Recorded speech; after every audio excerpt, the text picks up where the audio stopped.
एक 2 मिनट देख लेते हैं और कौन ज्वाइन कर रहा है। अनुष्का, निशांत, साक्षी।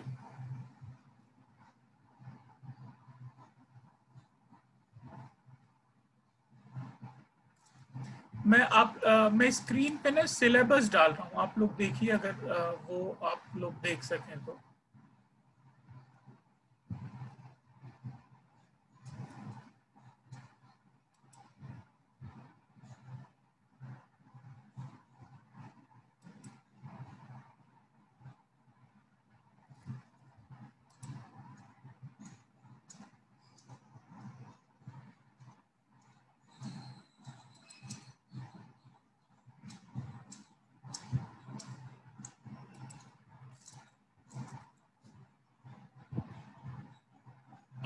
आप लोगों ने जैसे एफवाई में आप लोग पढ़ते थे तो कंपलसरी और ऑप्शनल इस तरह 2 सब्जेक्ट डिवाइड हो जाते थे। तो आप लोगों ने हिंदी का मतलब जो आपको एसवाई में पढ़ना है ऑप्शनल के नाम पे उसका पेपर 1 आपने एफवाई में पढ़ लिया, ठीक है। तो एसवाई में जो है आप उसका पेपर 2 पढ़ोगे। तो उसका पेपर 2 और पेपर 3 ये 2 पेपर आपको रहेगा। यहाँ पे आप कंपलसरी और ऑप्शनल नहीं रहेगा। आपका हिंदी का लेक्चर रहेगा, पेपर 2 का रहेगा, पेपर 3 का रहेगा। और जिसको मान लो टीवाई में भी हिंदी लेना है तो एक सब्जेक्ट के मैंने बताए थे कि पूरे 3 साल मिला के एफवाई एसवाई टीवाई एक सब्जेक्ट के टोटल 9 पेपर होते हैं। तो एसवाई तक हम लोग 3 पेपर पढ़ लेते हैं, बाकी जिसको जिस सब्जेक्ट में टीवाई करना रहता है फिर उसके बचे हुए 6 पेपर पढ़ता है। फिर चाहे आप हिस्ट्री लो, इकोनॉमिक्स लो, मराठी लो, हिंदी लो, पॉलिटिकल साइंस लो, ज्योग्राफी लो, वो वहां पे आ जाता है। ये बात समझ में आई आप लोगों को? सर अग्रवाल में ज्योग्राफी है क्या? अग्रवाल में टीवाई में नहीं है बेटा, लेकिन जैसे आप दूसरी जगह चाहोगे तो आपको मिल जाएगा। जैसे अब कैसे है, मान लो कि अपने यहाँ जैसे हिंदी भी नहीं है टीवाई, लेकिन अगर आपको करना है तो आप जो है वो चीज यहाँ पे बिड़ला में आप जाके कर सकते हो। बिड़ला में वो चीज अवेलेबल है। आपका जो सिलेबस है मैं अभी ये लेक्चर खत्म होने के बाद उसी ग्रुप में डाल दूंगा, और उसके बाद हम लोग हिंदी का एक अलग से ग्रुप बना लेंगे ताकि जो भी नोट्स वगैरह हम लोग शेयर करें वो वहां पे आपको मिल जाए। तो एसवाई बीए का आपको हिंदी में 2 पेपर पढ़ने हैं। कौन कौन से? पेपर 2 और पेपर 3। पेपर 1 ऑप्शनल का आप लोग ऑलरेडी पढ़ के आए हो, ठीक है। तो अब यहाँ पे आपका सेमेस्टर कौन सा रहेगा? पहला एसवाई में सेमेस्टर 3rd रहेगा और 4th रहेगा। और पेपर कौन कौन से रहेंगे? पेपर 2 और पेपर 3। ये सारे सब्जेक्ट्स के लिए बता रहा हूं, खाली हिंदी के लिए नहीं। आपका सेमेस्टर कौन सा चालू होगा एसवाई में? 3rd। और पेपर कौन कौन से पढ़ने? हर सब्जेक्ट के 2 पेपर रहेंगे, पेपर 2 और 3। हाँ 2 और 3। तो अब आप लोगों का जो पहला एग्जाम होगा मतलब सेमेस्टर 3 का जो होगा उसमें आपके जितने सब्जेक्ट हैं उसके आपको 2 पेपर पढ़ने हैं, पेपर 2 और पेपर 3। तो हिंदी का जो पेपर 2 है आप लोगों को जो पढ़ना है सेमेस्टर 3rd के लिए, उसमें पेपर 2 का जो सिलेबस है वो कविताओं का है। तो उसमें एक किताब है मध्यकालीन और आधुनिक काव्य। ये हिंदी अध्ययन मंडल मुंबई विश्वविद्यालय द्वारा ही प्रकाशित है और ये किताब लाइब्रेरी में भी उपलब्ध है। और ये पूरी की पूरी किताब जो है पीडीएफ फॉर्म में मैं आप लोगों को जैसे ही अपना व्हाट्सएप का ग्रुप बन जाएगा मैं उसमें आप लोगों को डाल दूंगा। तो इसमें आपको पहली किताब पढ़नी है मध्यकालीन और आधुनिक काव्य। कबीर हैं, सूरदास हैं, तुलसीदास हैं, इन सबको जो है आपको इसमें पढ़ना है।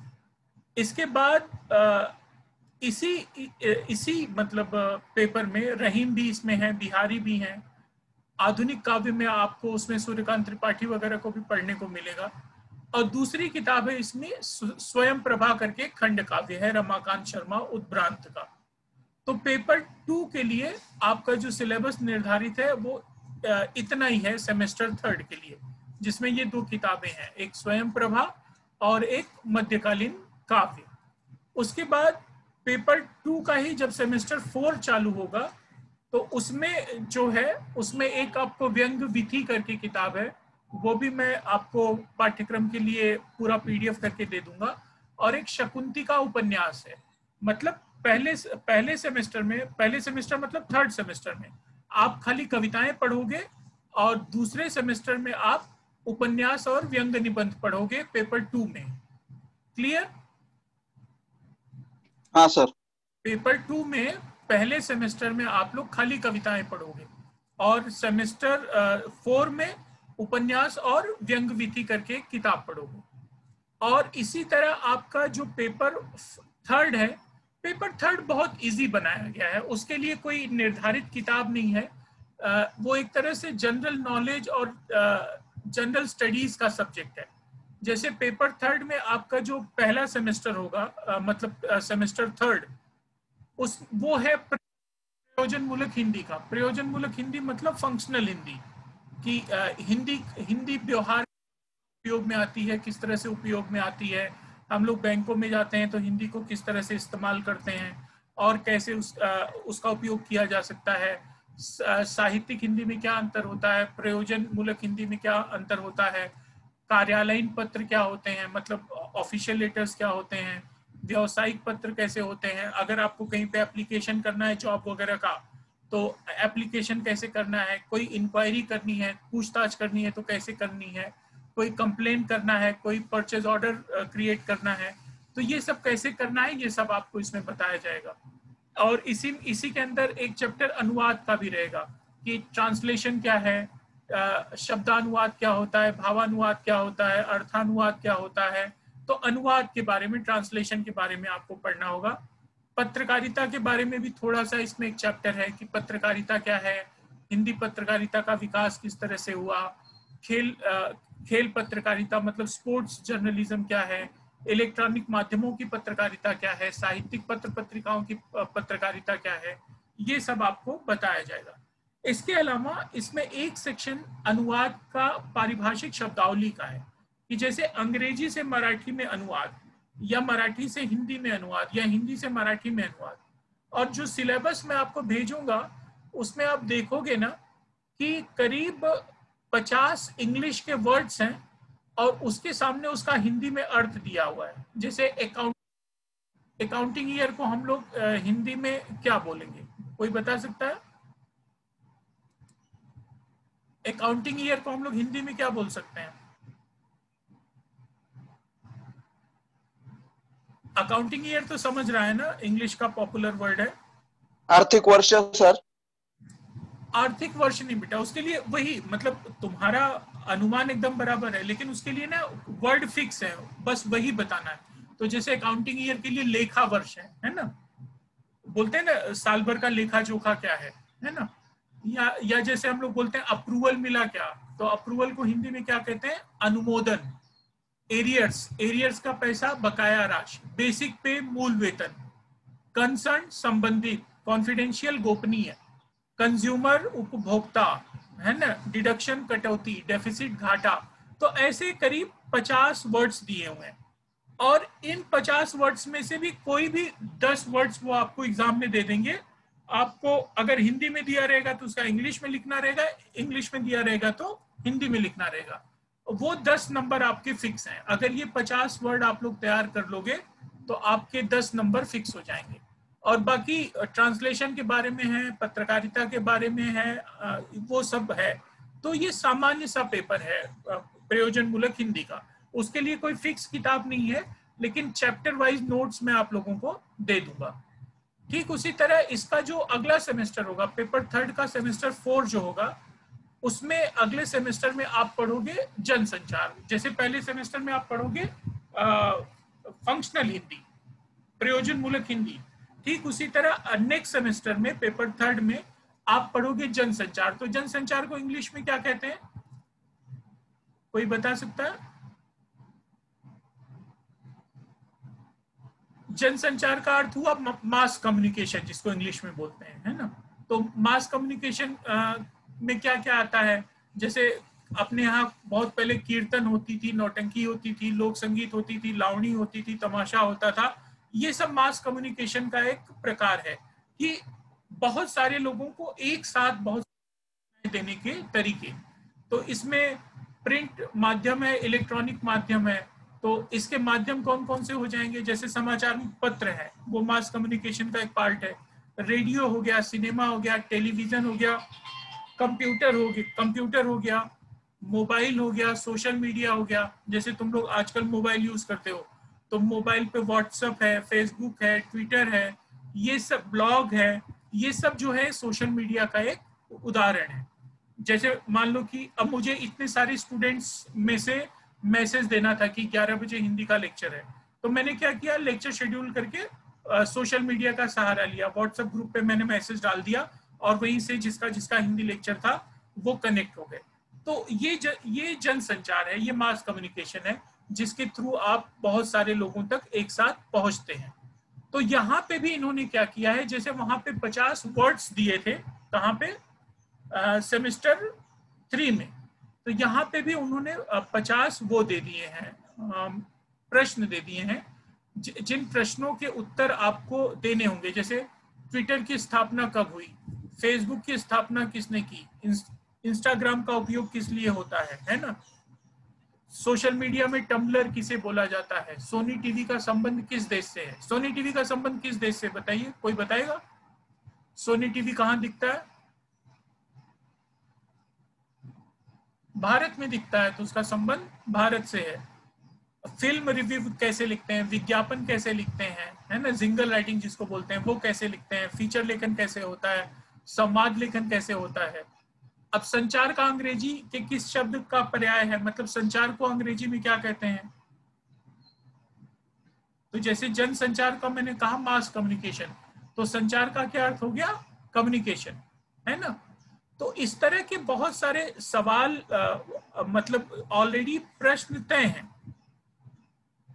तो प्रश्न तय होने की वजह से आप लोगों को खाली उनके आंसर एक बार तैयार कर लोगे ना, तो आप लोगों को फिर किसी तरह की कोई दिक्कत नहीं होगी। मतलब जैसे वहां पे वर्ड्स हैं, वो 50 वर्ड्स आपने तैयार कर लिए, और उसके बाद जो है आपको उससे संबंधित जो है लगातार आप जानकारियां आप जमा कर रहे हो, उससे संबंधित आपके पास मटेरियल है, आंसर है, आपने उसको रट लिया, तैयार कर लिया। वो 50 शब्द का हिंदी मीनिंग क्या है, अंग्रेजी मीनिंग क्या है, उसके बाद तो फिर वो 50 में से कोई भी 10 शब्द पूछे ना, क्या फर्क पड़ता है, आपके पास सब चीजें तैयार रहेंगी और वो 10 के 10 नंबर आपके पक्के हो जाएंगे। तो ठीक उसी तरह 10 नंबर ट्रांसलेशन के रहेंगे, जैसे अनुवाद के रहेंगे कि आपको अनुवाद करना है, तो अनुवाद जैसे ही आप कर लोगे तो आपके पास वो सारी चीजें आ जाएंगी। तो कहने का मतलब दोनों सेमेस्टर में ये पेपर खासतौर पे पेपर 3 इजी बनाने के लिए आपको उन्होंने इतनी सहूलियत दी है कि आप आसानी से जो है उसको हैंडल कर सकते हो, उसमें किसी तरह की कोई परेशानी आपको नहीं होगी। अभी देखिए, जिस व्हाट्सएप ग्रुप में मैंने मैसेज डाला था आप लोगों को, क्या नाम है इसका, आज के लेक्चर का, उसी व्हाट्सएप ग्रुप में फिलहाल मैंने आपको सिलेबस भी डाल दिया है ना, पूरा पीडीएफ फॉर्म में सिलेबस भी डाल दिया है, और अपना हिंदी विभाग का एक ब्लॉग है, और ये सिलेबस की कॉपी हिंदी विभाग वाले ब्लॉग पे भी अवेलेबल रहेगी। आपके जो भी लेक्चर हैं वो भी मैं रिकॉर्डेड फॉर्म पे यहाँ पे डाल दिया करूंगा, तो आप लोग जो हैं यहाँ पे आसानी से उसको देख सकते हो, ज्वाइन कर सकते हो। आप लोगों ने आप में से कोई सिलेबस देख पा रहा है? हाँ सर, अभी देखा मैं।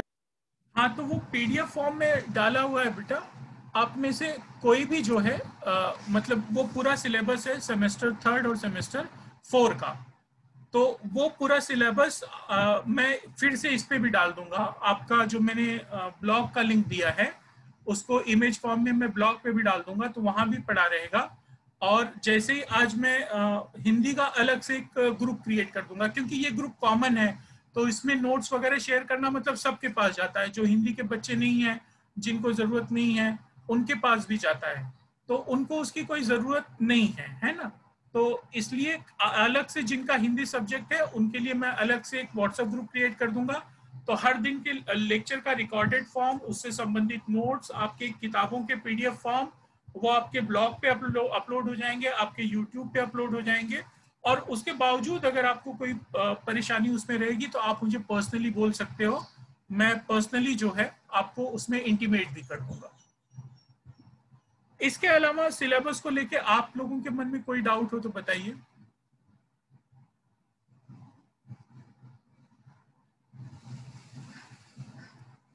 जैसे नहीं, हाँ नहीं बोलो। सर, अभी तक मैंने देखा नहीं है, बाद में देख के बता दूंगा आपको कुछ होगा तो, हाँ उसमें अब इसमें खाली प्रॉपर देखने के बाद। हाँ नहीं ठीक है बेटा, उसको आप लोग प्रॉपर देख लो। खाली इतना ध्यान रखना कि अब एसवाई में आपका कंपलसरी और ऑप्शनल जैसी चीजें नहीं है, जो है वो सब आपको पढ़ना है। मुझे लगता है कितने सब्जेक्ट लिए हैं आप लोगों ने एसवाई में? 3 होंगे ना? हाँ सर, 3 सब्जेक्ट है। हाँ तो आपके 3 सब्जेक्ट होंगे और हर सब्जेक्ट में आपको 2 पेपर पढ़ने हैं, पेपर 2 और पेपर 3। जैसे जैसे मान लो तुम्हारा हिंदी है तो हिंदी में पेपर 2 पेपर 3, तुम्हारा हिस्ट्री है हिस्ट्री में पेपर 2 पेपर 3, इकोनॉमिक्स है इकोनॉमिक्स में पेपर 2 पेपर 3। तो इस तरह से 3 सब्जेक्ट और 6 पेपर हो जाएंगे बराबर। और ये सारे पेपर जो हैं इनका सिलेबस अलग होगा और इनका एग्जाम के दिन समय अलग होगा। जैसे जिस दिन हिंदी पेपर 2 रहेगा तो उस दिन मेंशन करके आएगा कि आज हिंदी पेपर 2 का आपका परीक्षा है। जिस दिन पेपर 3 का रहेगा उस दिन मेंशन करके आएगा कि आज पेपर 3 का आपका इम्तहान है। तो दोनों का सिलेबस अलग है, मार्कशीट में बाकायदे दोनों मेंशन करके आएंगे पेपर 2 पेपर 3, और दोनों में पास होना अनिवार्य है। तो जहां तक हिंदी का है मैंने बता दिया कि पहला जो पेपर है पेपर 2, उसमें पहले सेमेस्टर में, मतलब यहाँ पे पहला सेमेस्टर मतलब थर्ड सेमेस्टर, क्योंकि फर्स्ट और सेकंड सेमेस्टर आप एफवाई में पढ़ चुके हो, यहाँ पे आप पढ़ोगे थर्ड और फोर्थ सेमेस्टर। तो सेमेस्टर थर्ड पेपर 2 में पहले में आप पढ़ोगे कविताएं, और फिर उसी के सेमेस्टर 4 में आप पढ़ोगे उसकी व्यंग्य वीथी और एक उपन्यास शकुंतिका। तो इस तरह से ये आपका पेपर 2 हो जाएगा। पेपर 3 जो है उसके लिए कोई फिक्स किताबें नहीं है, उसका कोई फिक्स सिलेबस नहीं है, लेकिन हाँ इतना है कि बहुत आसान है। मतलब मैंने बोला ना वो जनरल स्टडी का एक तरह से विषय है, तो उसमें आपको इस तरह से बनाया गया है कि एक सेक्शन में आपको जनसंचार पढ़ना है, मास कम्युनिकेशन पढ़ना है, और दूसरे पहले में आपको पढ़ना है प्रयोजन मूलक हिंदी। तो आपने प्रयोजन मूलक हिंदी पढ़ा कि प्रयोजन मूलक हिंदी क्या है, वो साहित्यिक हिंदी से किस तरह से अलग है, उसकी विशेषता क्या है।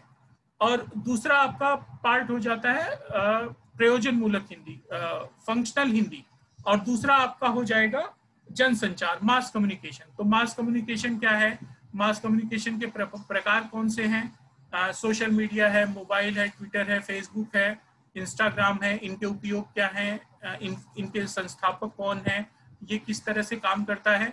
तो तुम सब उसमें मास्टर हो, तुम सब लोग उस सारी चीज़ों को यूज़ कर रहे हो, टेक्नोलॉजी में हम लोगों से ज़्यादा बेहतर चीज़ों को समझते हो, तो मुझे नहीं लगता कि उसमें तुम लोगों को कोई दिक्कत आएगी। तो पेपर 3 आसान है, लेकिन पेपर 2 में थोड़ी मेहनत करनी पड़ेगी। लेकिन पेपर 2 के साथ अच्छाई ये है कि उसकी किताबें फिक्स हैं, वो पूरी की पूरी किताबें जो है पीडीएफ फॉर्म में, जैसे अभी सेमेस्टर 3 की आपकी जो किताबें रहेंगी पेपर 2 की, वो मैं आपको अपने जब हिंदी का अलग से व्हाट्सएप ग्रुप बना लेंगे उस पर शेयर कर दूंगा।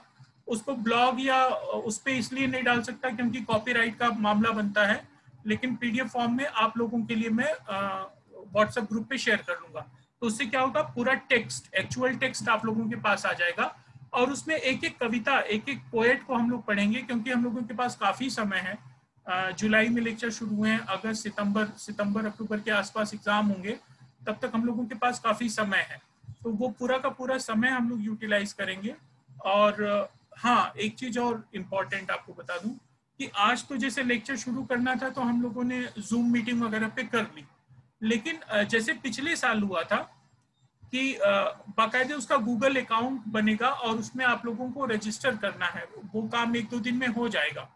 तो ये टेम्परेरी व्यवस्था है कि रोज जूम पे मीटिंग नहीं होगी या जूम पे लेक्चर नहीं होंगे।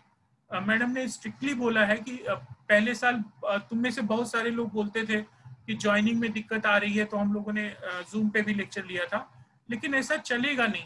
मतलब आप लोगों को ज्वाइन इसी पे करना रहेगा। तो जैसे ही गूगल मीट की क्लासेस की लिंक आती है, आप लोग सारे सब्जेक्ट्स के लिए वो क्लास की लिंक जरूर ज्वाइन कर लेना।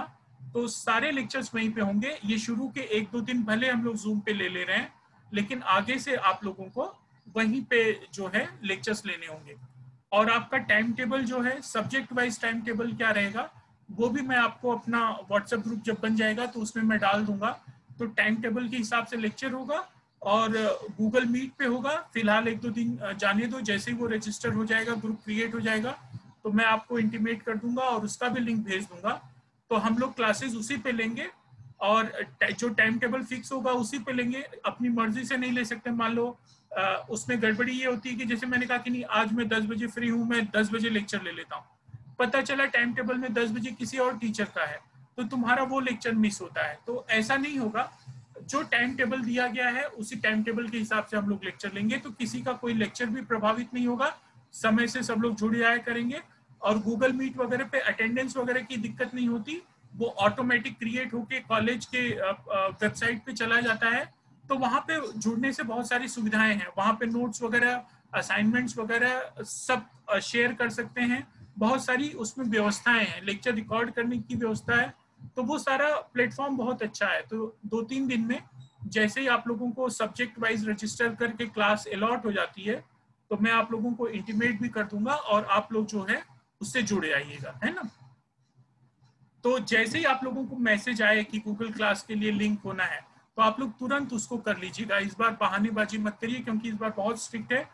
पहला साल था, उस साल चीजें चला दी गई, लेकिन इस बार अटेंडेंस पूरा देखेंगे। करीब आप लोगों का 70-75% मिनिमम अटेंडेंस होना चाहिए। वो अटेंडेंस आपका रहेगा तभी आप एग्जाम अपीयर कर पाओगे।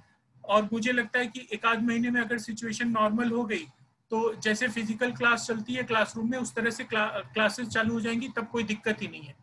तो ये ज्यादा से ज्यादा महीने 2 महीने की बात है, लेकिन लोग स्ट्रिक्ट हैं इस चीज को लेके कि चीजें बेहतर तरीके से हों। तो आप लोग भी उसको सीरियसली लीजिए। क्लासेस में ज्वाइन करने का जैसे ही मैसेज आए आप उसको ज्वाइन करिए। हर टीचर अपना ग्रुप बना लेगा सब्जेक्ट का, आप उसको ज्वाइन करिए। उसमें जो वो पढ़ा रहा है, सिलेबस, नोट्स, ब्लॉग्स जो भी हैं उनके अपने सब्जेक्ट के, उन सब की आपको जानकारी मिलेगी। थोड़ा सीरियस हो जाओ, क्योंकि देखो एफवाई तो इस साल हम लोगों ने एक दूसरे की आमने सामने शक्ल भी नहीं देखी और फर्स्ट ईयर बीत गया। लेकिन अब एसवाई में और टीवाई में थोड़ा आप अगर सीरियस नहीं रहोगे बेटा, तो फिर आपका उसमें बहुत नुकसान हो जाएगा। और ये ऑनलाइन ज्यादा दिन नहीं चलेगा, 1-2 महीने की बात है, मुझे लगता है उसके बाद सिचुएशन सामान्य हो जाएगी। तो जैसे क्लासेस चलती हैं उस तरह से क्लासेस चलेंगी। तुम लोगों के मन में कोई क्वेश्चन हो तो बताओ।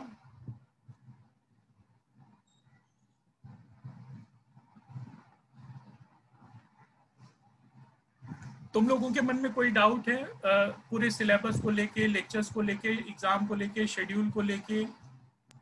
सर डेमोग्राफी मींस क्या रहता है सब्जेक्ट?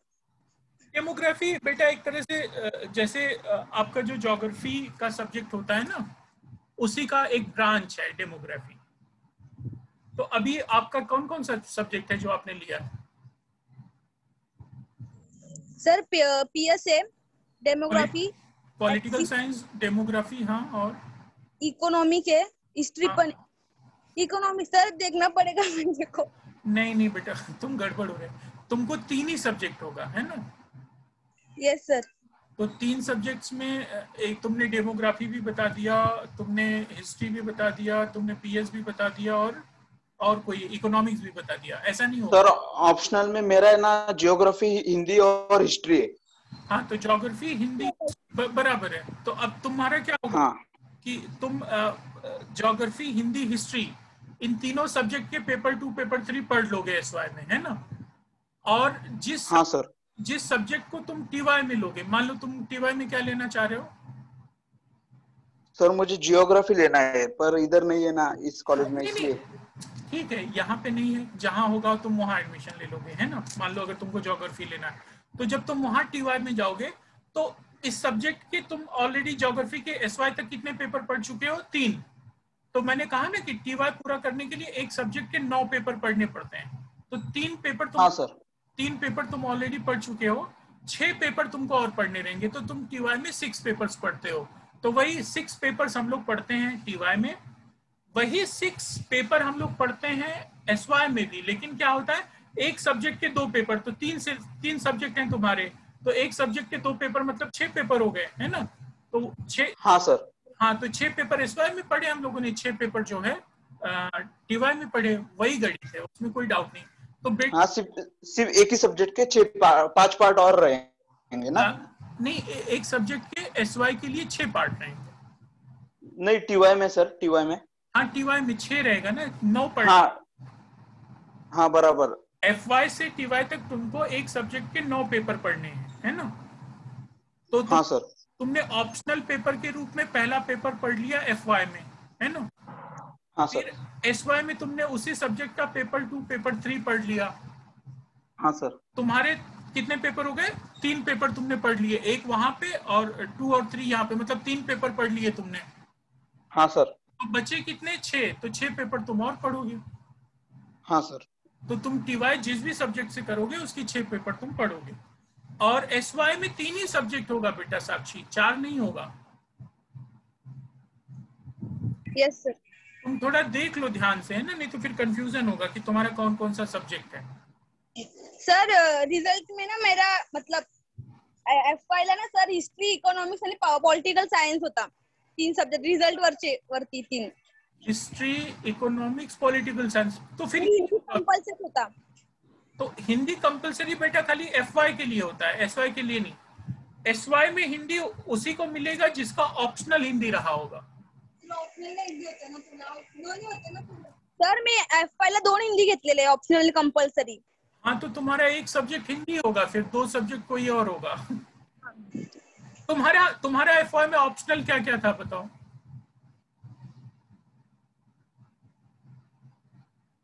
Hello, yes sir. तुम्हारा एफवाई में ऑप्शनल सब्जेक्ट क्या क्या था? हिंदी ऑप्शनल था हाँ सर, अभी कंपल्सरी भी था सर, उतना ही लिया था मैंने।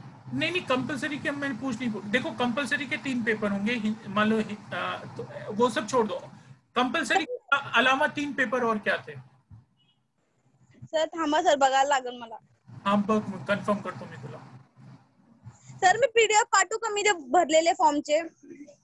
नाही मला एक सांग, तुला मार्क्स अगं साक्षी तू फक्त एवढं सांग की कुठले कुठले विषय घेतले होते. तू हिस्ट्री घेतला असेल ऑप्शनल मध्ये, हा अजून इकॉनॉमिक्स घेतला असेल, तो इकॉनॉमिक्स घेतलेला, आणि हिंदी ऑप्शनल. त्याच्याशिवाय तू दुसरा कुठलाच घेतला नसेल, कारण की या 3 लेक्चरला बसत होते ना तू. हा तेवढेच घेतलेले, मी मराठी नव्हतं घेतलेलं काही। हाँ तो आपका यही 3 सब्जेक्ट हो गया बेटा, हिस्ट्री, इकोनॉमिक्स और हिंदी। हिंदी हाँ हे तुझे आता एसवायचे. तो ये तुम्हारे एसवाई के सब्जेक्ट हो जाएंगे, ठीक है?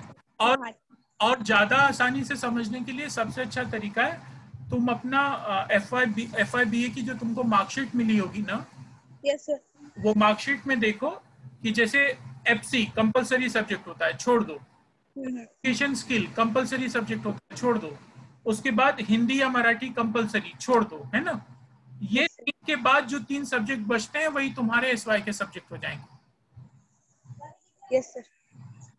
तो उसमें किसी तरह का कंफ्यूजन रखो ही मत बेटा, और फिर कोई डाउट हो तो मुझसे पूछ लेना, है ना, मैं तुम्हें बता दूंगा। ठीक है सर। क्योंकि आप लोगों को ये जानना बहुत जरूरी है कि एसवाई में आपके क्या सब्जेक्ट हैं, उसी के हिसाब से तो आप लेक्चर बैठोगे। नहीं तो एफवाई के जैसे होगा, साल भर हिंदी पढ़ा और एग्जाम के टाइम पता चल रहा है कि मराठी हो गया, है ना? तो ऐसा नहीं होना चाहिए।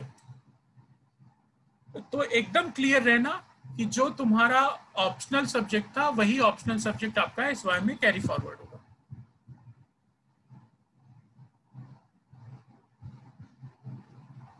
क्लियर? हाँ ठीक है सर, क्लियर। और किसी को कोई डाउट? तो ठीक है, अब ये बता रहे हैं कि ये जूम का फ्री वर्जन था, तो 4-5 मिनट बचे हैं। तो मैं क्या करता हूँ, मैं हिंदी का एक व्हाट्सएप ग्रुप बना लेता हूँ और उसका लिंक आप लोगों को शेयर कर देता हूँ, है ना, उसी ग्रुप में। तो जिसका हिंदी को ग्रुप ज्वाइन कर लो, ताकि हिंदी के जो नोट्स हैं या जो चीजें हैं सबके साथ शेयर करने की कोई जरूरत नहीं, मैं फिर खाली उसी ग्रुप में शेयर किया करूंगा, है ना? और सिलेबस, हाँ ठीक है सर। और सिलेबस मैंने पीडीएफ फॉर्म में भेज दिया है। आप लोग पीडीएफ वो सिलेबस संभाल के रखिए, मैं तो कहूंगा उसका एक प्रिंट आउट निकाल के रखो और उसमें कोई डाउट आए, मतलब कोई कंफ्यूजन हो, तो हम लोग कल फिर 11 बजे लेक्चर रहेगा, मैं उसका लिंक भेज दूंगा। तो कल के लेक्चर में हम लोग वो सारे डाउट्स क्लियर कर लेंगे आपका, है ना। और मैं टाइम टेबल आपका दे दूंगा कि मंडे से लेके सैटरडे तक आपका लेक्चर कब रहेगा। तो वो टाइम टेबल के हिसाब से हम लोग ज्वाइन हो जाया करेंगे। और 1-2 दिन के बाद जैसे ही गूगल क्लासरूम वो क्रिएट हो जाएगी, तो हम लोग उस पर लेक्चर लेना शुरू कर देंगे। और एक एक चैप्टर, एक एक कवि को हम लोग पहले पढ़ना शुरू करेंगे। तो जिस भी कवि को पढ़ाना होगा उसका टेक्स्ट और उससे जुड़ी हुई चीजें मैं आप लोगों को अलग से नोट्स के रूप में शेयर कर लूंगा। तो वो सब एक जगह संभाल के रखते जाना, नहीं तो फिर एग्जाम के समय सब मिस हो जाता है। अब क्लासरूम में होता था तो क्या हम लोग बोलते थे, तुम लोग एक नोटबुक में लिख लेते थे, लेकिन यहाँ पे एक एक जन का खाली व्हाट्सएप पे शेयर कर देते हैं तो मिस हो जाता है। तो जो नोट्स हैं बेटा, उसका प्रिंट निकाल के एक जगह रखते जाना, ताकि जब भी तुमको पेपर 2 पढ़ना हो सारी चीजें एक साथ तुमको अवेलेबल रहें, है ना। तो ये हाँ हाँ सर। मैं ग्रुप का लिंक भेजता हूँ, उसके हिसाब से फिर हम लोग शुरू करते हैं। तो आज का लेक्चर फिर खत्म करते हैं हम लोग, 2 मिनट बचे हैं, बाकी फिर हम लोग टाइम टेबल जो मैं आपको भेजूंगा उसके हिसाब से हम लोग कंटिन्यू करेंगे। ठीक है? Okay sir. ठीक है बेटा, ख्याल रखो।